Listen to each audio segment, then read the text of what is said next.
Everyone. I will try to talk a little bit slowly so there's time for the translation. And if there's any issue, you can put it on the chat, and then Yulia and Diana will try to address your issues as quickly as possible. By the next time, we'll have it all very clearly sorted out, and that's when we'll actually be starting the course. Now I'm going to give you an introduction to the course.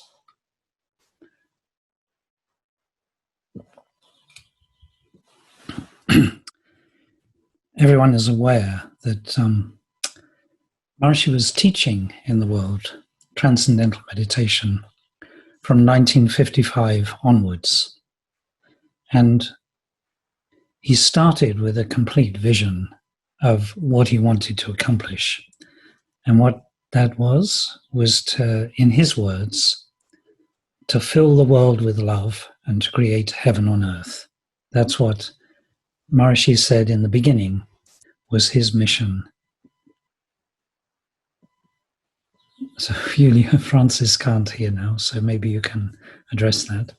So his mission was to fill the world with love and create heaven on earth. And he did that through a very simple approach. It was a time, shortly after the Second World War, a lot of suffering and struggle and misery and strife in the world. And Maharishi offered the teaching from the great tradition of Vedic teachers of India. And when Maharishi started teaching, what he was saying everybody thought was impossible, because Maharishi said that meditation was easy. Now, today we take that for granted. Meditation is easy because you just start and you effortlessly think the mantra, and then spontaneously the awareness settles down and takes you to the transcendent deep within oneself. One starts transcending. You gain deep rest. In those days, everybody felt meditation was really difficult because they didn't know the technique had been forgotten. People, for example, as Maharishi went around the world in the early days, many people would come to see him in the different towns and countries where he arrived. And they would have been searching, and they knew that meditation was really hard because that's the kind of meditation they were doing. We'll talk more about this in the course, but this is just the quality of the age of ignorance. When the easy way to transcending is lost, then people begin to struggle and force themselves, and it creates all kinds of abnormal and unnatural phenomenon as a result. I did a lot of work in India for Maharishi, and they knew that enlightenment was a state of transcending all activity in the relative fields of existence, in the manifest field of life, in everyday life. It was transcending that. And when they didn't have the technique, they thought, well, the only way to get there is to actually give up everything, give up my family, give up my work, just wander with nothing through the Himalayas. But you see, it's not possible on that level of activity to reach enlightenment just by giving up activity. You have to transcend, whether you're on a yogi in the Himalayas or a householder, you have to transcend in order to develop consciousness. And this was what Maharishi did. He brought out the knowledge suitable for the householders, not just those who'd given up relative life and become recluses, monks and nuns. So Julia, I hope you're managing to sort out the French translation.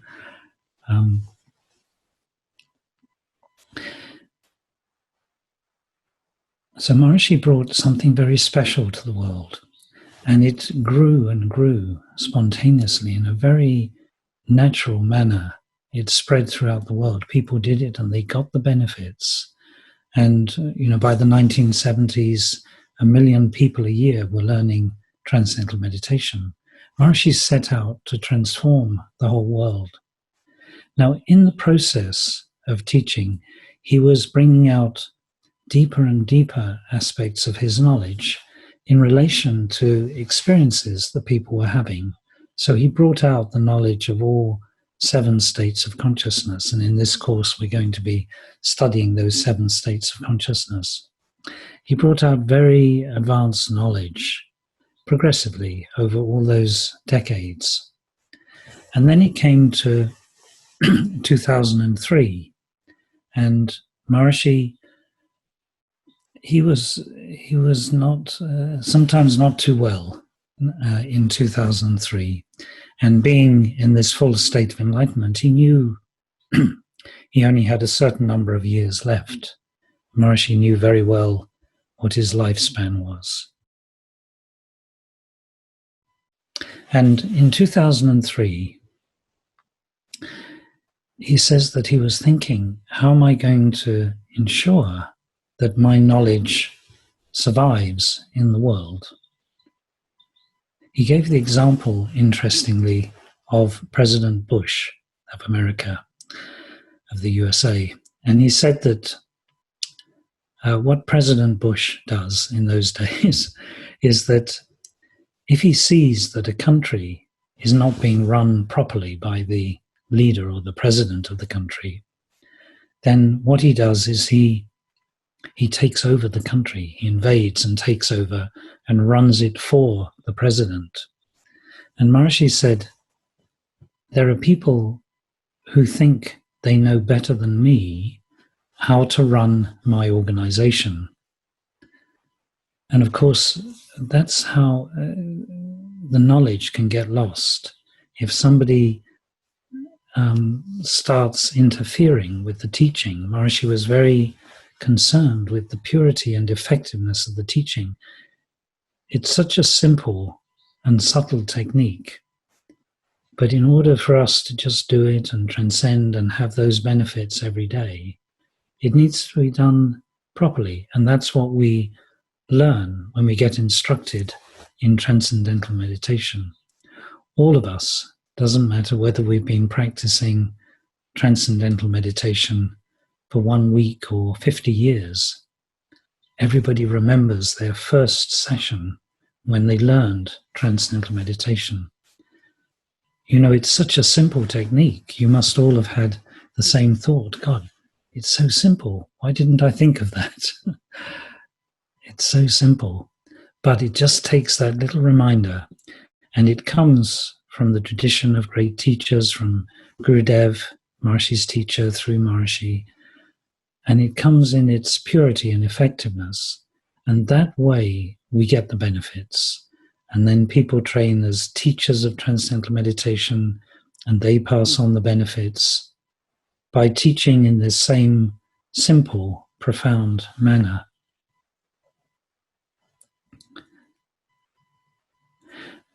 Maharishi was concerned, though, when it was his time to go, whether that purity of the teaching would be maintained. And he set about in his last 10 years, first of all, setting up an organization which would support that. You know, in October 2000, Maharishi established his global organization, and he called it the Global Country of World Peace. It's not a political organization. It's not a country in the sense of having land and territory. It's an organization that is a home for all the peace-loving people of the world. Everybody who wants to do good and have life be healthy and wholesome and nourishing and happy and successful. People who want to look after the planet so our children and our children's children will have a nice place on this Mother Earth, who have that broader sense of well-being. And of course, the practice of transcendental meditation is central to that, practicing TM and raising awareness, individual awareness, and then the awareness of the whole society. So Maharishi set up an organization, and he set up a leader of that organization. And that leader, Dr. Tony Nader, Maharishi said he went very deep to find the right person who was suitable for that job. He wanted a scientist, so a great scientist, and somebody who could represent him and his knowledge and the whole tradition. And he found that in Dr. Tony Nader. And he gave him the special title of Maharaja, Maharaj Adhiraj Rajaram. Rajaram is a name of Gurudev, and it's also the name of life when it's in accord with natural law, when it's positive and evolutionary for all. So even in his name, he has his mission laid out. But then in 2003, Maharishi was worried whether the knowledge would last after he left us, because he knew he only had a certain time left on this planet. And he said he had a deep, long thought, because he saw this danger with President Bush, and he felt his organization was under a similar danger, which is that somebody would take over the organization and think they knew better than Maharishi how to run it. So he thought, what am I going to do about this? He said he had a deep, long thought about it.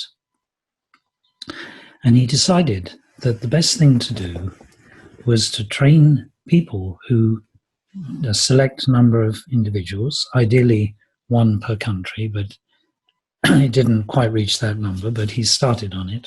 He wanted to train these individuals. He called them administrators of Ram Raj. So Ram Raj means a time of all good for everyone and non-good for no one. So he wanted to train administrators of an ideal society, age of enlightenment. And he said what he wanted to do was to give all of his knowledge to these people he trained. And he said, if we train enough, then even if some of them wander off the track, the others will stay on the track. And as a whole, things will move in the right direction. In fact, Maharishi planned everything so perfectly that there were no sudden shakes or jerks or jolts when he left. Everything continued very smoothly. And of course, on the level of consciousness, he continued with us. I will tell you, as the course goes on, more about that phenomenon which Maharishi spoke about himself. So Maharishi started this course. He called it a special course for administrators of Ram Raj. And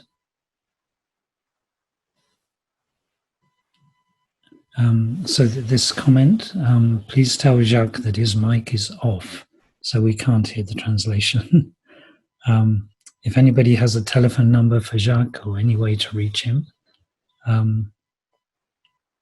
you can also, Julia, send a message just to Jacques, and he might see that, or if you have a Skype address for him. Sorry, I got interrupted there.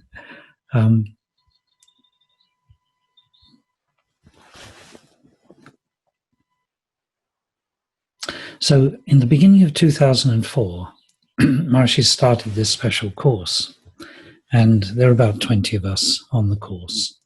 And he explained the story that I've just told you. And he said, so what I want to do is to give all of my knowledge to all of you. And we thought this was fantastic. We were going to get all of Maharishi's knowledge. Now, in the old days, Maharishi had many projects all over the world, and he would send people off on different projects to bring TM to new countries, to meet governments, to meet educators, leaders of health, and so on.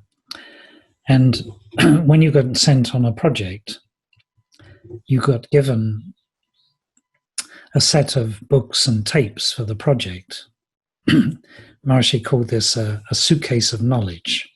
And in fact, we had special suitcases with the Meru logo on the front.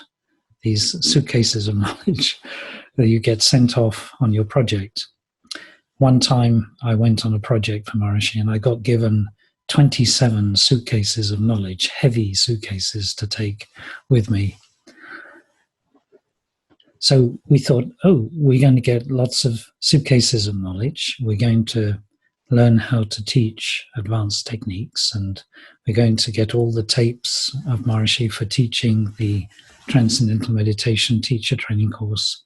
So we expected to get all these different aspects of Maharishi's knowledge. And we were getting excited about it. And then Maharishi said, so I want to give you all my knowledge. What we'll do is we'll make a chart. And we thought, oh, a chart. Because Maharishi was always making charts. He loved to project the knowledge in the form of different charts to capture all the different angles. So many charts and exhibitions and diagrams Maharishi made year in, year out, and kept refining them, changing them, ways to present his knowledge that would be easy to grasp. And we thought, oh, we're going to make another chart. But actually, the chart that Maharishi started on, it we worked on it every day. And it ended up as a complete exposition of Maharishi's knowledge. He brought out over 45 years before that, 48 years before that, he brought out all the knowledge of higher states of consciousness, so many different aspects of Vedic knowledge, of healthcare, of architecture. He'd also brought out very profound descriptions of the nature of the Absolute and how it becomes manifest. So there are many books of Maharishi, many 30,000 hours of tapes of Maharishi, but his objective was to do something new here. He didn't want to refer to anything else. And what he brought out in those next 4 years was the complete knowledge of reality from the point of view of total enlightenment. He brought out the knowledge of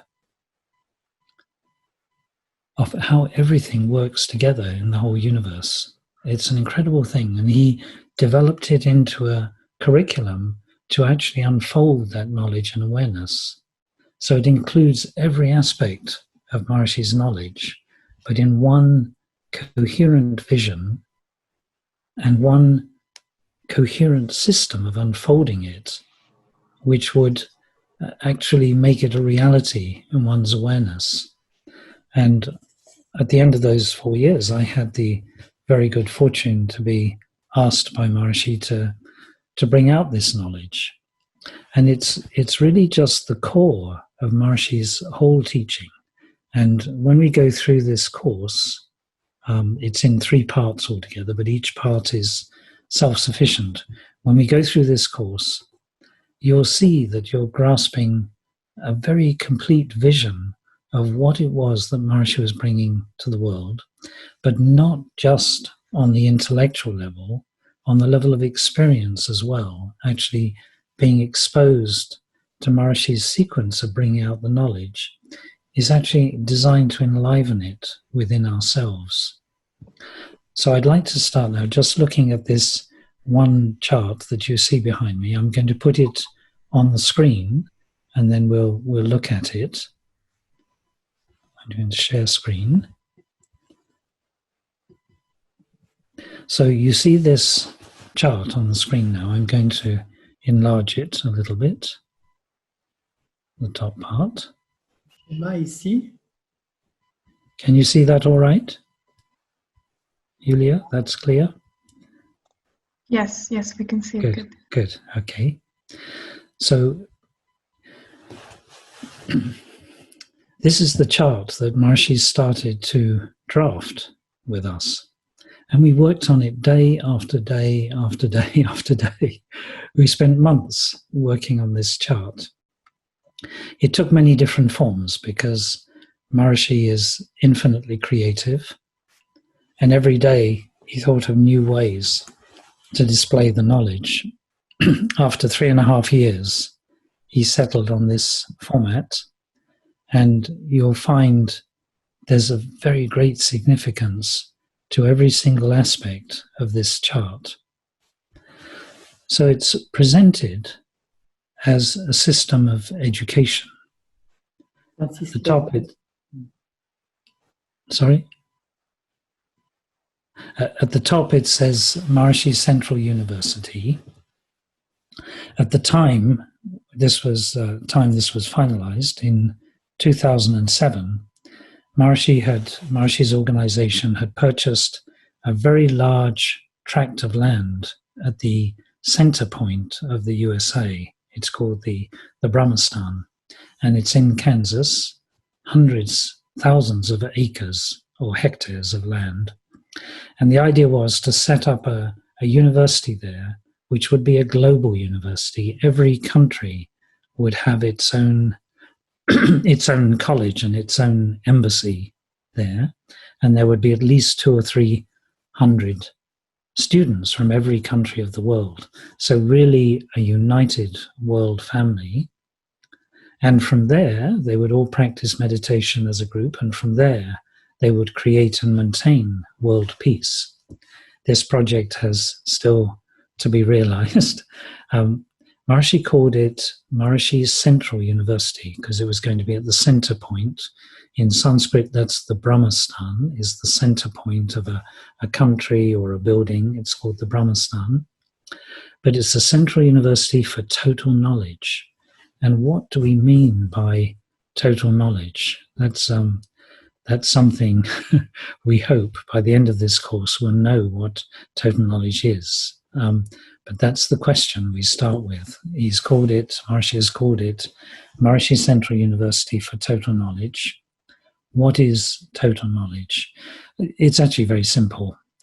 Total knowledge is total knowledge. It means complete knowledge of everything that ever was, that ever is, and is ever going to be in the future, and on all levels, from the most manifest level of the whole galactic universe to the level of the unified field discovered by modern physics, that field which gives rise to all of that diversity.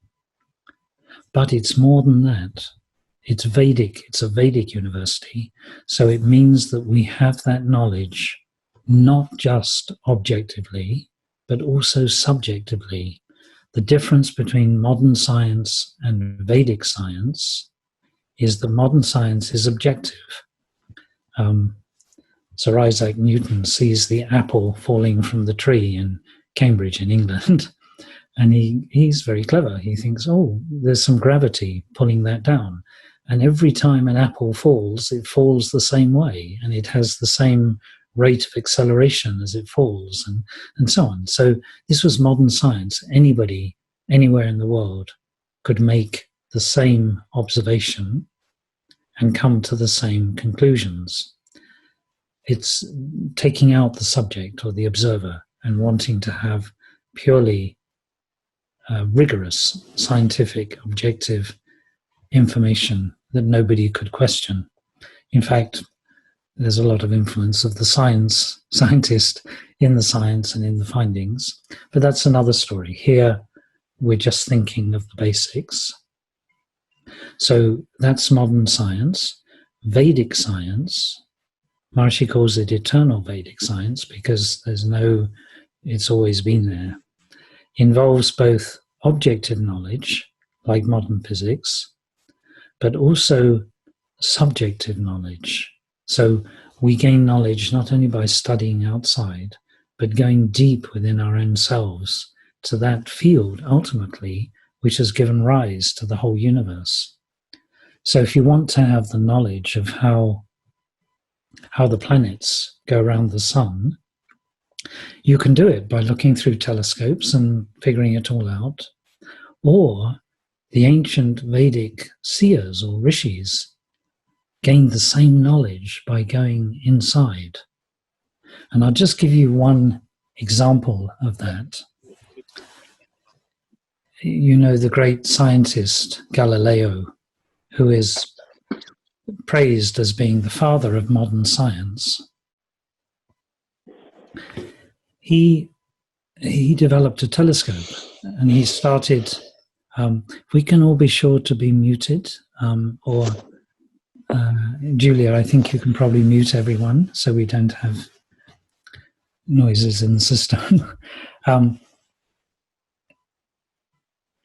He started looking at the sun and the planets through his telescope, and he saw that from his calculations and his research that actually at that time it was believed that the sun goes around the earth.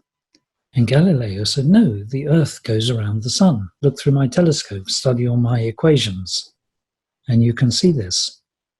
And this was a huge kind of uproar at the time that he dared to say that, because all the churchmen knew from all their teachings that the sun goes around the earth.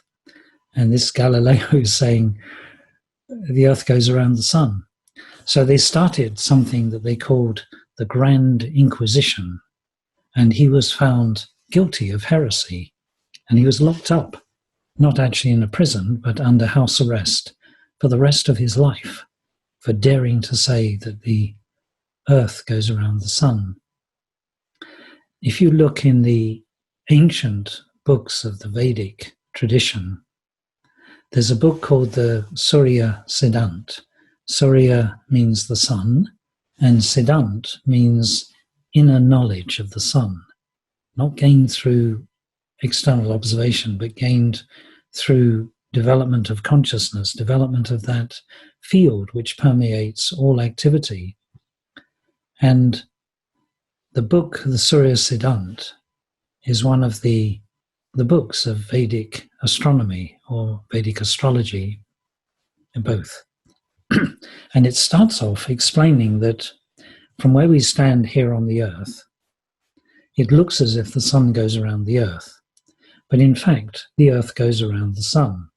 And they give very sophisticated equations for the movement of the earth around the sun and the other planets around the sun and the moon around the earth.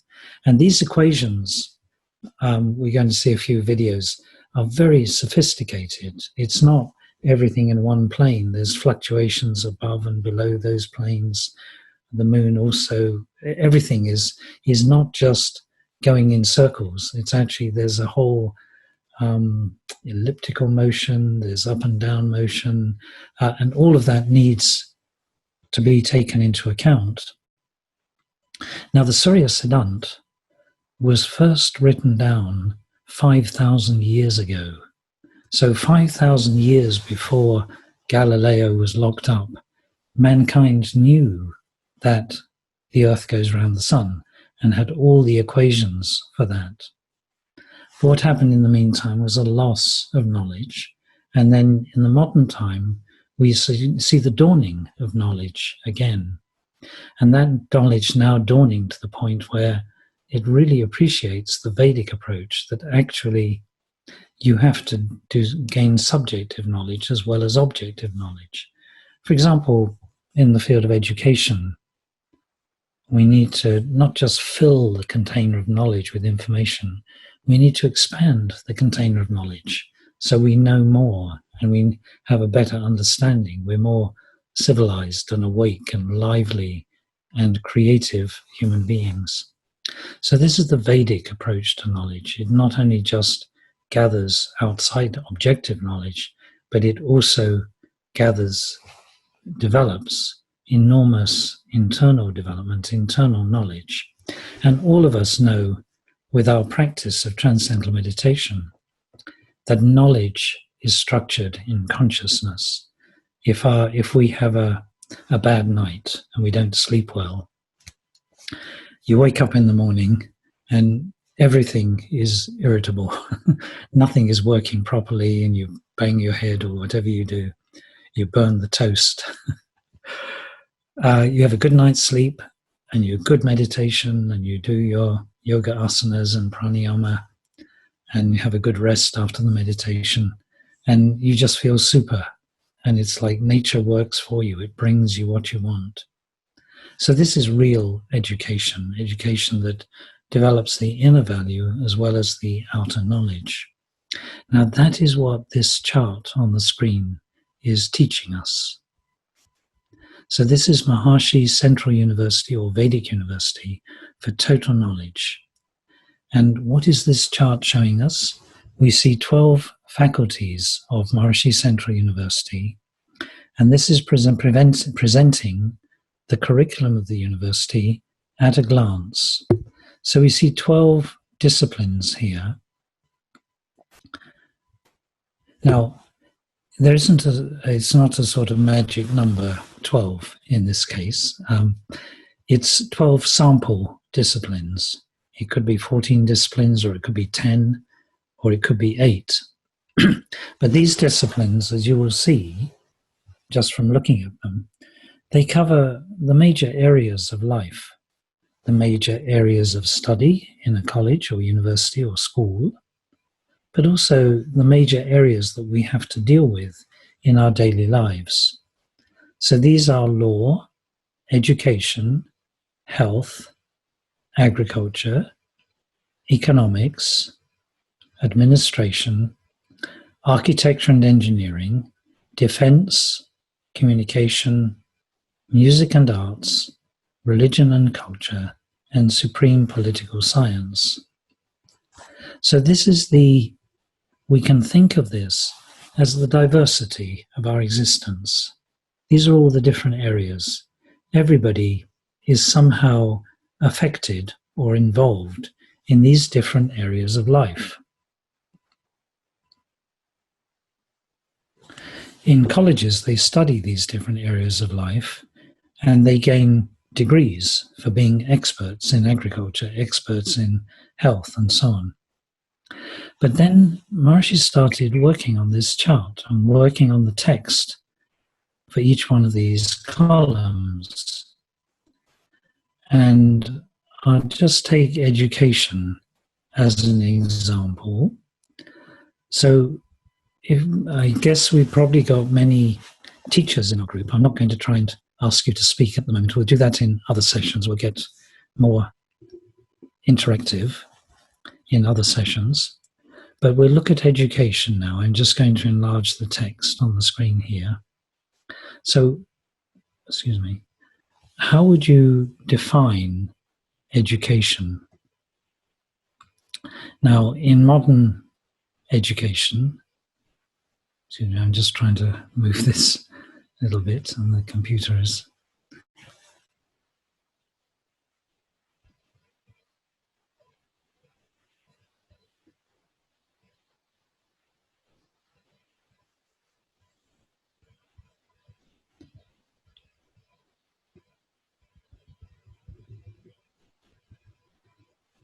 Okay, I think that's good enough. So if we define the process of education, there may be different definitions, but here Maharishi set out to define education as it is in the world today. Education is the science and art of unfolding values hidden from view. So that's a fairly straight definition. It's definitely a science, education. It's definitely an art, keeping the class happy and keeping their attention. But also, it's teaching things that are new, unfolding values hidden from view. That means whether it's information or a skill or a professional expertise or even an art or craft, it's unfolding something which was previously not known. So we can find that's a simple definition of education. But then Maharishi says, if that's the definition, what is the ideal of education? And this is where Maharishi takes this to another level. The ideal of education is to unfold total knowledge for every student so that nothing remains hidden from view. That's an extraordinary statement, isn't it? The ideal of education is to unfold total knowledge for every student so that nothing remains hidden from view. But it is a logical deduction from the definition. If that's the definition, unfolding values hidden from view, then this must be the ideal, to have total knowledge so that nothing remains hidden from view. Then how do we achieve that? This is the next point. All knowledge has its holistic basis in the unmanifest transcendental field of life, at the basis of everything and everyone. That's a beautiful point, isn't it? So now this is where we locate that value of ideal education, how we achieve it. Because all knowledge is available somewhere. It's available in the unmanifest transcendental field that is at the basis of everything and everyone. That means that is the field that's given rise to the whole of diversity. If we can grasp that one thing, then we know everything. There is a verse in the Upanishads which says, "Know that one thing, by knowing which everything can be known." Know that one thing, by knowing which everything can be known. So this is the value of supreme knowledge. And so, all right, so we defined education, we defined the ideal of education. Now we see, well, where's that available? It's available by grasping the unmanifest transcendental field, which is the basis of everything.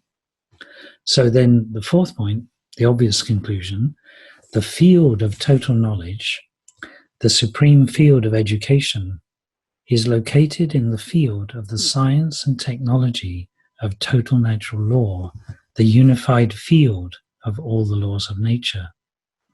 Let's look at that last sentence. The field of total knowledge, the supreme field of education, okay, that's all right so far, is located in the field of the science and technology of total natural law. That's a really interesting statement, isn't it? So we see that the highest value of education is located in the field of the science and technology of total natural law. Let's see, what does total natural law mean? Natural law is the laws of nature that govern everything in the universe, from the minutest to the most greatest value of the ever-expanding universe.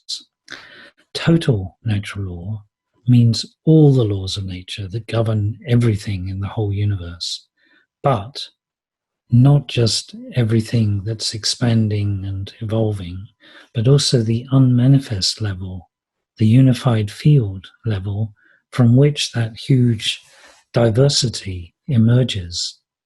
That's the field of total natural law. It's everything that's manifest, everything that's unmanifest, and the connection between the two. So this is then the field of education, the supreme field of education.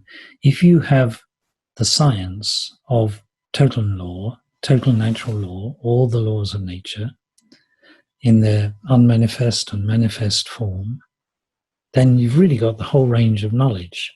But it's not just science, it's also technology, which means you have techniques to be able to use that and to take advantage of it. So it's the science and technology of total natural law. The interesting thing is, where are we in this? We are part of the field of total natural law. So there's no difference between the science and the scientist, actually, on that level of total law. It includes consciousness and all the manifestations of consciousness. So it's the complete scientific knowledge. And technology means we can actually use that knowledge, we can apply it for advantage. We can actually use it in our daily lives. And this is the unified field of all the laws of nature. Now in the course, we're going to look through all of these areas I'm just doing one now because we'll run out of time. I hope it's all right. We'll go, because we started 15 minutes or more late, I'll go until 9:30 Central Europe time.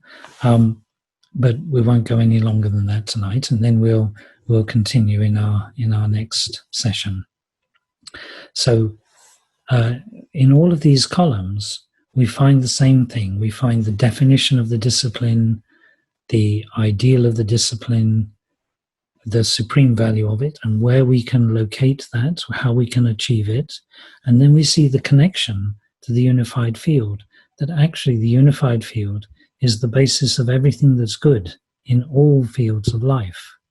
And so that is what this chart shows us. As we go down the chart, we find all different areas of knowledge synthesized or converging in one field, a field of total knowledge, the unified field of all the laws of nature.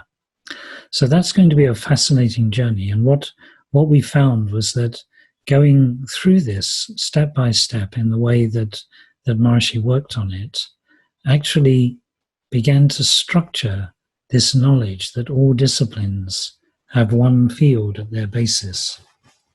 And this chart, I'm going to switch back and show you the whole chart. This chart shows you in one vision how at the top you have the whole diversity of knowledge, and then it's like a cross. It comes to a point in the middle, and we find the point from which all that diversity emerges. And the same thing is available in modern physics. All the fundamental forces and particles of nature are found to emerge from one unified field of all the laws of nature. Make it a little larger. And then when you go into that and you get to know it, you start the outward journey. From that level, you discover everything. There is a story in the Upanishads, which is part of the Vedic literature of India. And it tells a story of a teacher and a student. And the teacher is trying to give this knowledge to the student. And the teacher uses as an example the banyan tree. And the banyan tree is a very special tree because it sends out horizontal branches. I'm going to stop sharing just for a moment.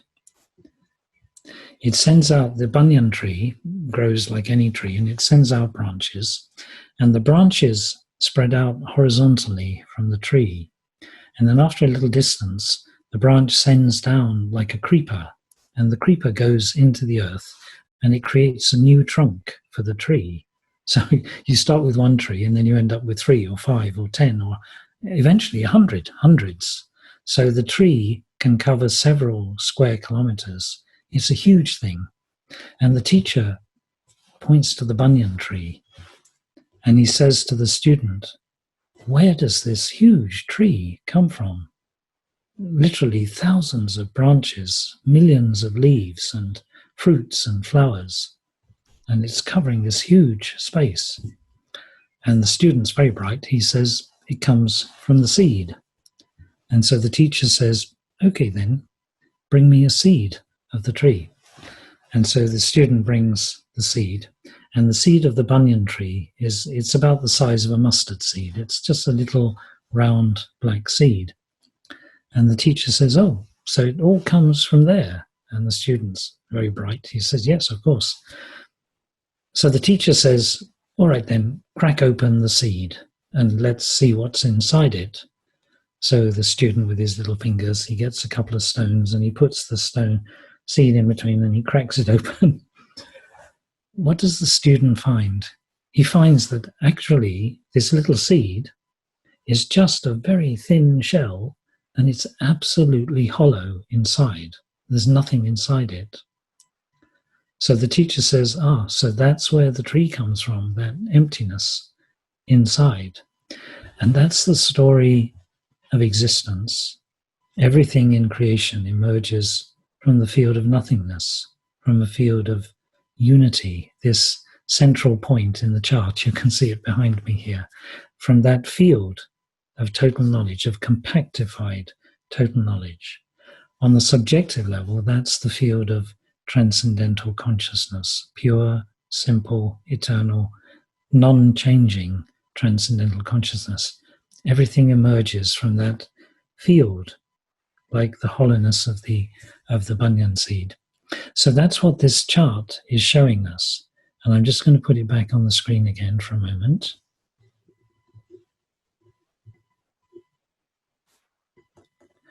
We're going to read through the whole of this chart, but what it's showing us, I'll give you a few main points. First of all, it's showing us that knowledge in the Vedic tradition is gained by an alternation of synthesis and analysis, of putting everything together and then analyzing that thing and discovering all the pieces within it. This is the technique for actually unfolding enlightenment. It's what we do with our transcendental meditation every day, every morning and afternoon. We start from a field of diversity, we go towards a field of unity within ourselves, and then we come out again. And that way we enliven that inner silence along with the activity, ultimately to the point where we know the activity is actually made of silence. The whole banyan tree has come from that hollowness of the seed, just through a process of systematic manifestation. But actually the hollowness was the core of all that. So like that, this is giving us that vision of education. It's integrating the specialisms that people learn, the specialities that people learn in education, with the self of the student. So in this university, this is why it's a unique university. While the students are gaining expertise in medicine or in agriculture or in music or arts, whatever field they choose, at the same time, on the inside, they're developing total knowledge. And total knowledge, you know, the amount of knowledge we have is the basis of how successful we are in life. If we haven't slept well, we have less knowledge, we have more dull consciousness. If we're fresh and alert, we've done our meditation, more bright consciousness, more support of nature, more achievements in life. So knowledge is structured in consciousness. And knowledge is the basis of achievements. And achievements are the basis of fulfillment. So knowledge is another stage there. Knowledge is the basis of action. What we do depends on the knowledge that we have. And the action is the basis of achievement and then ultimately fulfillment. So this university is developing that inner value of the student at the same time as the outer value. As education is structured today, somebody could gain 10 PhDs, but then use that knowledge in a very destructive way. In this education, it's developing truly educated individuals who are at home with everything. It's actually the ancient concept of university education, which develops an individual who's at home with everything and can manage every possible situation. And that is on the basis of full inner development. So this is the university that's developing the inner value of life at the same time as the outer value of life. And Maharishi wanted this form of education to be available throughout the world. It's what's missing from modern education. There's another word for it, which is consciousness-based education, that instead of filling the container of knowledge, we expand the container of knowledge. We develop consciousness. And that way, not only are the students brighter and more able to remember and everything, but they're also developing ideal behavior because their consciousness is on a more universal level. We see this in the world at the moment. You know, this news about all the demonstrations about Black Lives Matter. With this kind of education, the world is my family. Everybody is part of a big family, and we appreciate differences. There are differences, but on this level of universality, we enjoy the differences. We don't get threatened by them. We love and nourish every single human being. We don't see a problem because somebody's a different culture or different, male or female, or from a different town or whatever, or a different religion even. We appreciate the glory of the whole of God's creation from that level which gave rise to all of it, which from the level of supreme unity at the basis of all diversity. I will just give you a quick glimpse of a couple of other charts, because this is the subject that we're going to go into during this course. We're going to get this complete integrated view of Maharishi's knowledge, which means a complete view of how reality is structured. That field of silence within ourselves, how does that become a field of consciousness? And how does consciousness become material creation? What is the medium there? What are the impulses of creative intelligence that are rooted in that field of consciousness and give rise to the manifest universe? And if we can grasp that, what kind of power and insight we would have.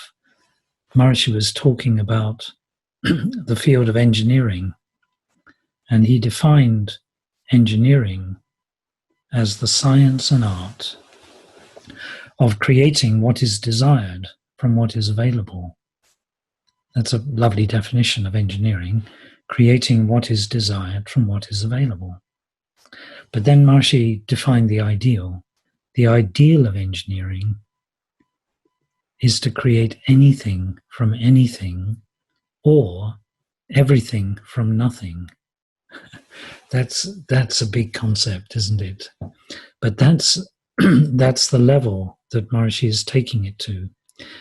Maharishi says that the supreme engineer from that level is just able to create whatever he wants from his own abstract thought process.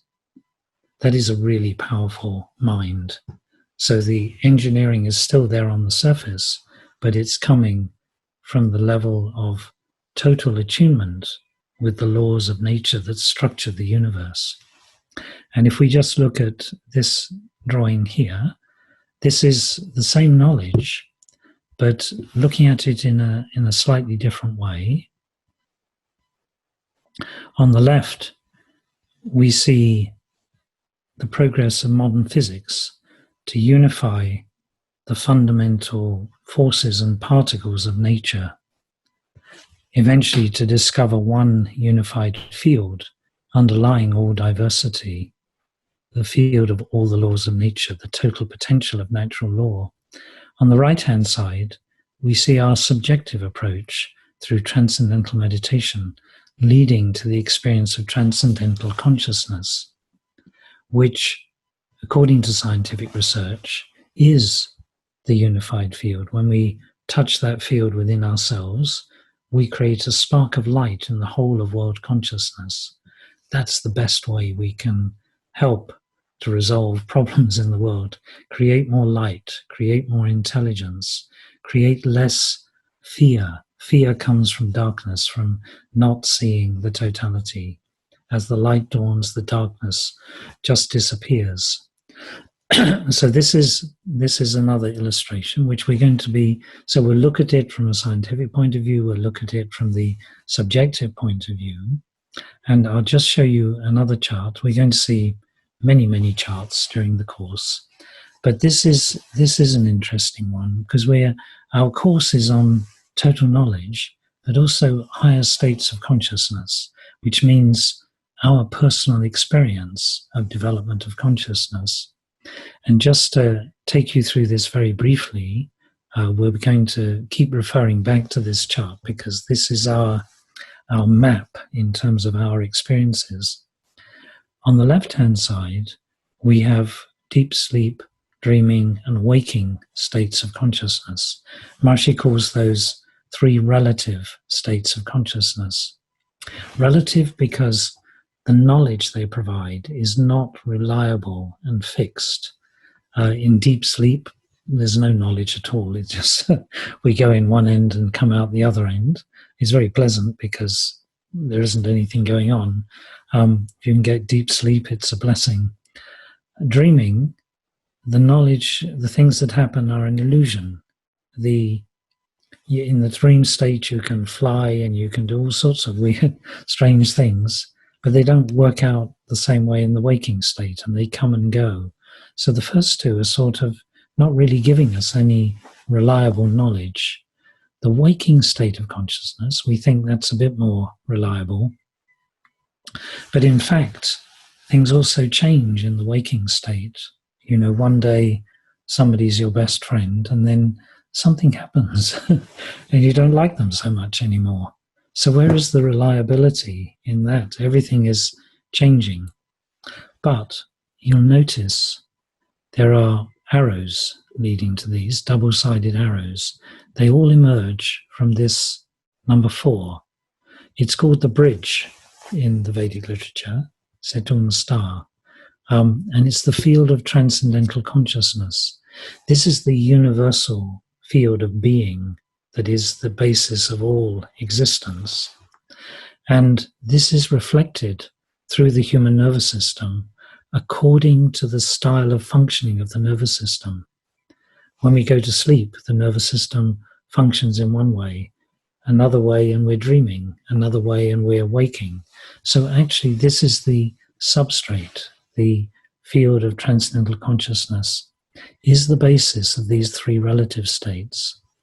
Number 4 is the universal level of the self, the universal level of being. It's the basis of everything in creation. It's the field, if we use religious terms, it's the field of the light of God. And everything in creation is an expression of consciousness.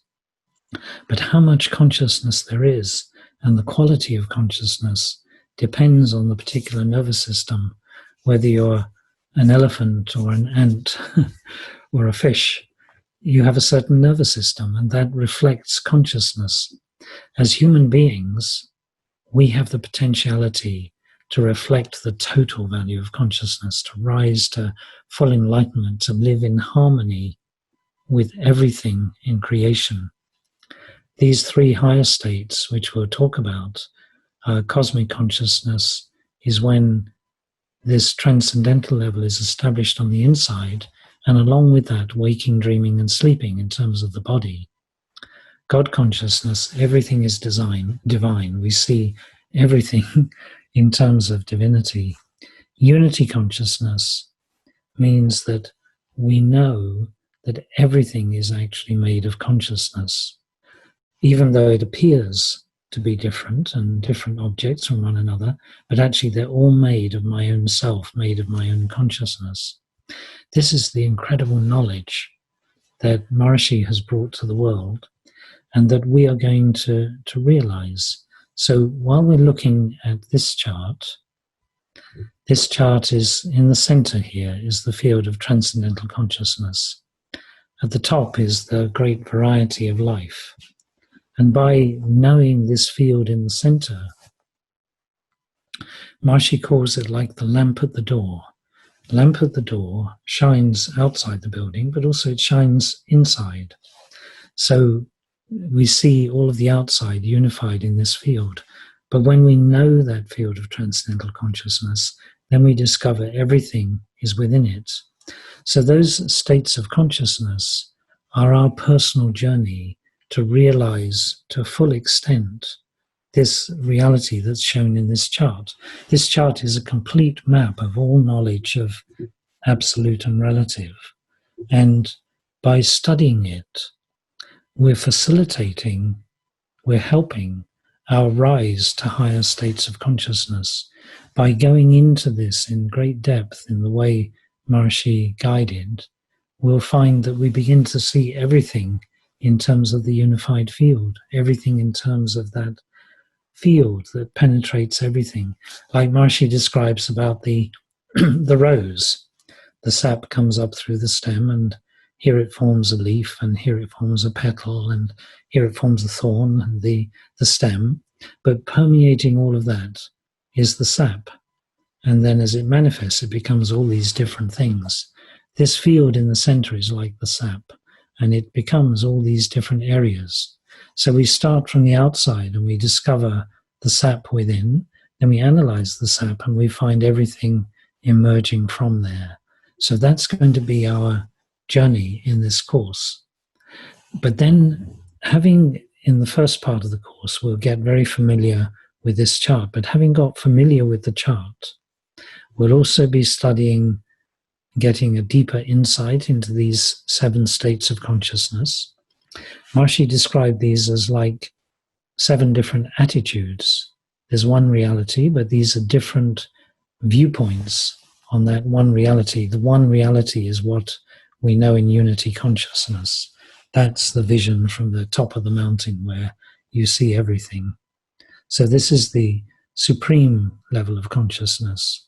And we'll learn it in terms of modern science, the objective approach, how modern science is leading progressively in all disciplines to this discovery of the unified field. But then the real magic is going to be when Maharishi takes us on a journey into this field in the center of the chart, and we actually discover the structure of that field, what that field is made of, and why it's a field of consciousness. Why does the Absolute manifest? And who are we? What are we? And why are we here? And where are we going? All these very, very profound questions. So we're going to be looking into that in this second chart. I'm not going to explain it, but in this chart, we have another viewpoint where Maharishi shows how this field in the center of the chart has a structure to it, and it becomes a field of consciousness, and everything emerges from there. But before we get to that chart, we'll gain mastery of this first chart, because in studying this, we're going to get familiar with all these different areas of life and the most profound values of religion, most profound values of communication, most profound values of architecture, administration. And we'll find at their depth, they're all rooted in this one field. So it's going to be a very interesting journey, structuring enlightenment. Enlightenment develops through 2 processes. One is intellectual understanding, and the other is experience. So we'll be meditating, and we'll also be gaining deep intellectual understanding through the process of the course. So thank you all for joining. This is a brief introduction to the course. I hope you've all enjoyed it. I'm sorry we couldn't be more interactive, but next time we'll get more interactive, and we'll answer all these questions that are there. Somebody's asking, what about psychology? Psychology is the study of the mind and its potentiality, and we'll definitely be going into that subject and discovering Vedic psychology, not modern reductionist psychology. I studied at Cambridge University psychology at one point, and it really can't explain where consciousness comes from. But the Vedic, now more and more, it's a problem scientists have. There's consciousness. We can't ignore it. Where does it come from? Where is it seated in the human brain? We're going to talk about all of those things. We're going to get a wonderful, complete sort of vision of reality. So I'm going to hand back to Julia now. And Julia, I think Lalita's question is the perfect entry for you. How do we register for the full course and get the Zoom link for Wednesday? So I really look forward to seeing everyone again on Wednesday. If you had any friends who couldn't join tonight because of the complications in the beginning, this talk is going to be available online. You can catch up with it. And Julia's going to tell you all of those details. Jai Gurudev. Jai Gurudev, thank you so much, Roger Peter. That was very inspiring. So you can sign up very easily for the rest of the course. We will send you an email right after the course. within 24 hours. And it's the payment link in there, so all you need to do is either pay via PayPal or credit card, and then you will be registered for the course, and we will send you the new Zoom link for Wednesday. So for those of you who have already signed up for the whole course, the next lesson will be on Wednesday, 10th of June, at the same time at 8 p.m. till 9:15 p.m. And this time we'll make sure to start on time. We'll have everything working hunky-dory.